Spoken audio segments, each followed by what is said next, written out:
ये तेरे फिसला मेरे होठ से छू ले मैं तुझे देख के पिघला मैं जानी জাঙ্কুক তিয়াংকে ফোর্সফুলি কিস করতে করতে এক নিউ প্লেসে নিয়ে যায়। তিয়াং সেটা খেয়াল করেনি।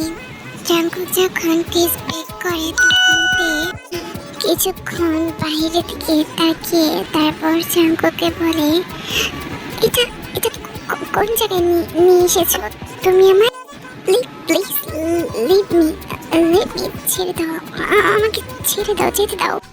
নো মাই হার্টি বেবি, তোমাকে যেতে দিলে কিভাবে হবে?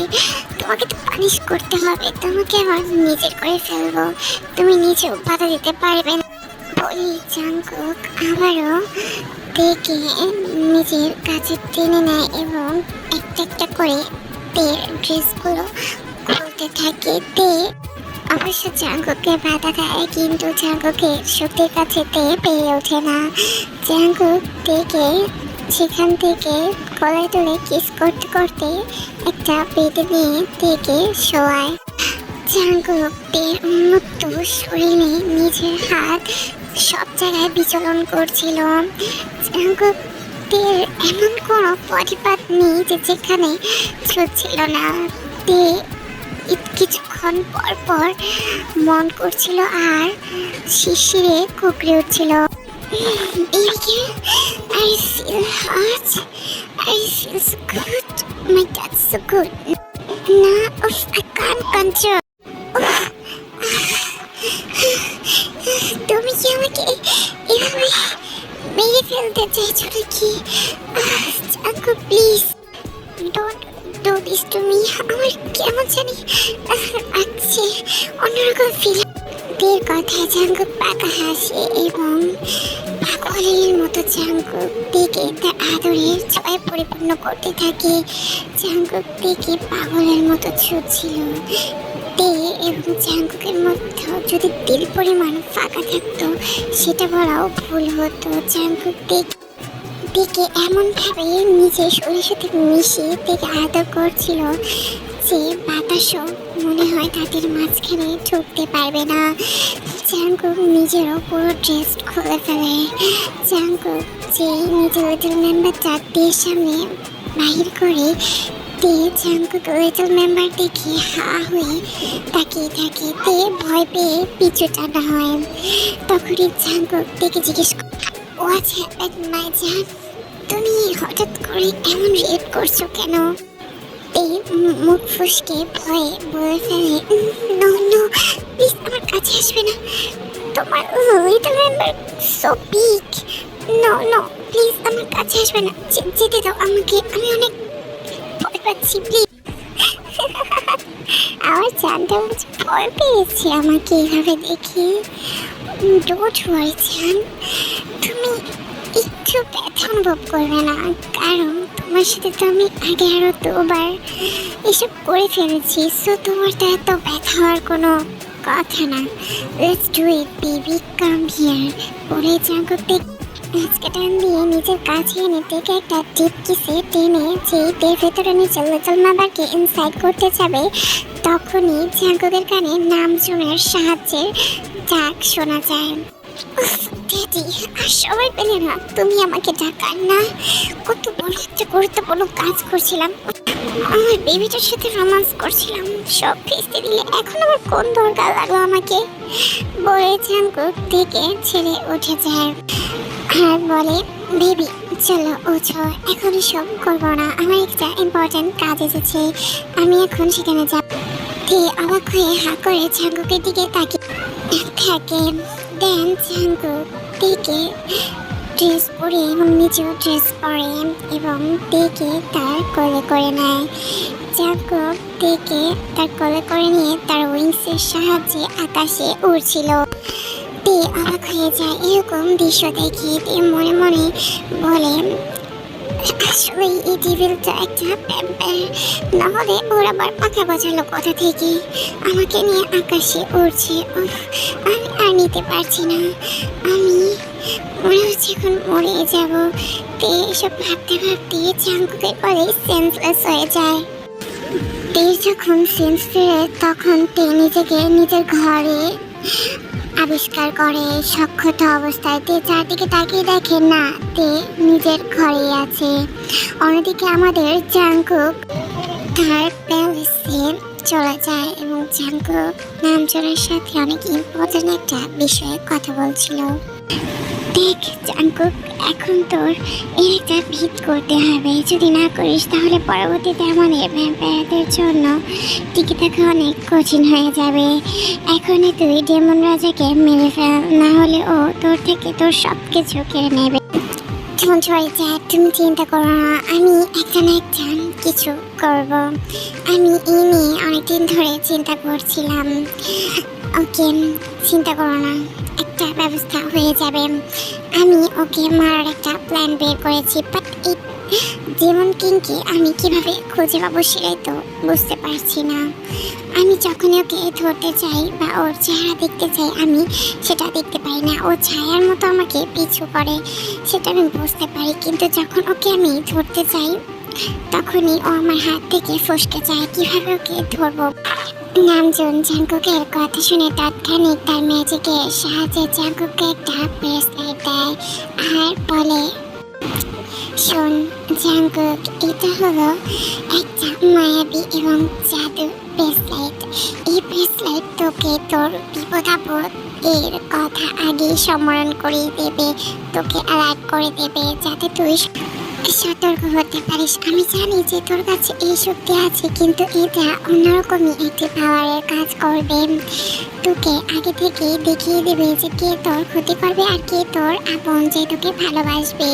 এই ব্রেসলেটটি তোর অনেক উপকার করবে, এটা কখনো তোর হাত থেকে খুলবি না।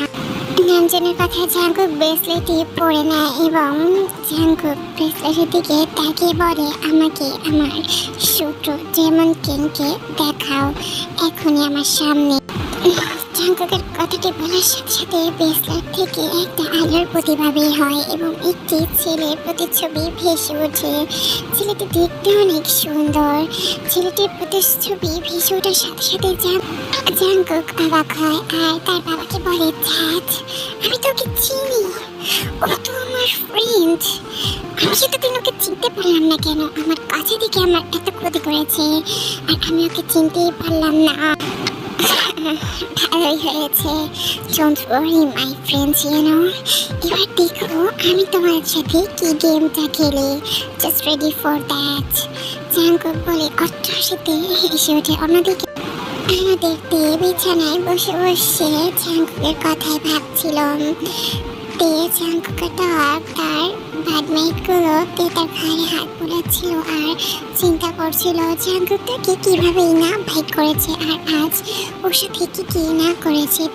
এগুলো চিন্তা করছিল আর ভয় পাচ্ছিল। ভেবে পাচ্ছিল না যে কিভাবে সে জাংকুকের কাছ থেকে পালাবে, কারণ তার তো কাছে তো কোনো উপায় নেই। কারণ জাংকুক একজন ভ্যাম্পায়ার, যে জায়গায় যাক না কেন সে তাকে সেখান থেকে খুঁজে বের করবে। এগুলো ভাবতে ভাবতে এক পর্যায়ে ঘুমিয়ে পড়ে। মধ্যরাতে নিজের শরীরে কারো স্পর্শের অনুভব করছে। চোখ কুচকে আস্তে আস্তে ধীরে ধীরে চোখ মেলে দেখে জাংকুক তার উপরে শুয়ে তার বডিতে কিস করছে। হাফ নেকেড ছিল, সোজা এনার ছিল এবং তার লোয়ারে। কি করছো তুমি সব আমার সাথে? ছাড়ো আমাকে, কি করছো এসব? তুমি কিভাবে ঘরে আসলে? উফ জান, তোমার ঘরে আসতে কি আমার পারমিশন লাগবে নাকি? তুমি জানো না আমি কিভাবে আসতে পারি? I am vampire king. আমি যে কোনো জায়গায় যেভাবে খুশি সেভাবে আসতে পারি বলে জাংকুক ঘাড়ে কিস করছিল আর মুখের ভিতরে নিজের ওয়ান ফিঙ্গার অ্যাড করে দেয় যাতে কোনো কথা বলতে না পারে। জাংকুক এনারের উপর দিয়ে খুব অ্যাগ্রেসিভলি এবং হিংস্র বাঘের মতো বুকে আক্রমণ করে দেয় এবং উপর দিয়ে সেখানে কিসিং ওয়েকিং ও বাইট করতে থাকে। আরেক হাত দিয়ে জাংকুক সেখানে পিঞ্চ করতে থাকে, জোরে মন করতে থাকে। জাংকুক প্লিজ আস্তে, এভাবে বাইট করো না। কিন্তু কি শুনে কার কথা তীর এত আকর্ষণীয় করার পরও জাঙ্কুক তীর আসক্ত হয়ে গিয়েছিল। জাঙ্কুক তীর পরেতে হঠাৎভাবে টাচ করছিল। জাঙ্কুক ধীরে ধীরে তীর ইনারটাও খুলে ফেলে এবং সম্মুখে তীর উন্মুক্ত শরীরে টাচ করতে থাকে এবং সেখানে অনেক ফ্যাশনেবল লুকিং সাকিং করতে থাকে। তীর চিরিসগুলো জাঙ্কুক সেখানে কিস করতে করতে পুরো লাল করে ফেলে। তে অনেক মন করছিল, বেবি বেবি মন ফুটে আছে বেবি। টিকে পুরোপুরি আনড্রেস করে জাঙ্কুক নিজেও আনড্রেস হয়ে যায়। জাঙ্কুক থেকে একটা টান দিয়ে তার ল্যাপে বসে জাঙ্কুক তীর দু হাত পিছনে এনে জাঙ্কুক তীর ঘাড়ে কিস করছিল। হঠাৎই জাঙ্কুক লক্ষ্য করে তীর ঘাড়ে একটা চিহ্ন আছে। জাঙ্কুক সেখানে টাচ করতে জায়গাটা উজ্জ্বল হয়ে যায়। জাঙ্কুক বুঝতে পারে না এটা কি। জাঙ্কুক সেদিকে খেয়াল না করে তাদের লাভ মেকিং কন্টিনিউ করতে থাকে। জাঙ্কুক তীর ব্যাগ দিয়ে কিস করতে করতে জাঙ্কুক তীর ভেতরে নিজের ওয়ান ফিঙ্গার অ্যাড করে থেকে প্রিপেয়ার করতে থাকে। কিছুক্ষণ এভাবে থেকে প্রিপেয়ার করে জাঙ্কুক তারপর তার লিটল মেম্বারটা তীর ভেতরে পুরোপুরি ইনসাইড করে দেয়। তীর কেন জানি না ব্যথা অনুভব না হয়ে অনেক প্লেজার অনুভব হচ্ছে। তীর অনেক ভালো লাগছে। তে বুঝতে পারছিল না তার কেন এরকম অনুভূতি হচ্ছে। তে জোরে জোরে মন করছিল আর জাঙ্কুককে খামচে ধরে রেখেছিল। জাঙ্কুক আমি শেষ হয়ে যাব। সারাটা রাত জাঙ্কুকদের সাথে এভাবে লাভ মেকিং করতে থাকে। তেকে ঘুমোতে দেয় না। জাঙ্কুক তার লাভ টর্চার পুরোটা রাত তীর উপরে করতে থাকে। দেন এক পর্যায়ে জাঙ্কুক ক্লান্ত হয়ে তীর উপরে শুয়ে পড়ে। তে তো অনেক আগেই সেন্সলেস হয়ে গিয়েছিল। জাঙ্কুককে উপরে তে শুয়ে পড়ে কিন্তু জাঙ্কুক তো তাকে তার নিচে রেখে তার কাজ চালিয়ে যেতে থাকে। মর্নিংয়ে টিকুক অনেক আরামসে ঘুমাচ্ছিল। হঠাৎই জাঙ্কুকের হাতে থাকা বেস লাইটটা জ্বলে ওঠে। জাঙ্কুক তাড়াতাড়ি ঘুম থেকে উঠে দেখে তার ব্রেসলেটটা অনেক দ্রুতগতিতে জ্বলছিল এবং নিচ্ছিল। এটা তাকে সংকেত দিচ্ছিল যে তার আশেপাশে তার দুশ্মন আছে। জাঙ্কুক তীর দিকে তাকায়। রাতে লাভ মেকিং শেষে জাঙ্কুক থেকে ফ্রেশ করে তার ড্রেস পরিয়ে দিয়েছিল। জাঙ্কুক তারপরও থেকে ভালোভাবে ব্ল্যাঙ্কেট দিয়ে কাভার করে জাঙ্কুক তার ভ্যাম্পায়ার গতিতে দ্রুত দৌড়ে সে স্থানে যায় যেখানে তার হাতে থাকা ব্রেসলেটটি বলছিল যেতে। জাঙ্কুক দ্রুত সেখানে গিয়ে একটি ছেলের গলা চেপে ধরে। ছেলেটি ব্যথায় নড়াচড়া করছিল। জাঙ্কুক এত শক্ত করে ছেলেটিকে ধরেছিল যে ছেলেটি শ্বাস নিতে পারছিল না। জাঙ্কুক তারপর ছেলেটিকে বলে, কোথায় পালাবি আমার থেকে বল? ধরে ফেলেছি তো আমি তোকে। এখন এখন এখন কি করবি? এই জীবন জাঙ্কুকের কাছ থেকে পালানো এত সোজা না। দেখ আমার কাছে কোনো ব্যাপারই না তোকে ধরা। আজ থেকে তোর জীবনের বাকি কয়টা দিন আছে সব গুনে নে, কারণ তুই খুব শীঘ্রই আমার হাতে মৃত্যুবরণ করতে চলেছিস। সে কথা ভুলেও যা জাঙ্কুক, তুই আমার হাতে মরবি। তোকে আমি ধ্বংস করবো, তোর কাছ থেকে সবকিছু ছিনিয়ে নেব যেভাবে এতদিন আমি করে এসেছি। তুই অভিশাপ পেয়েছিলি আমার কারণে, 1000 বছরের অভিশাপ, যেটা আমার ভুলের কারণে তুই পেয়েছিস।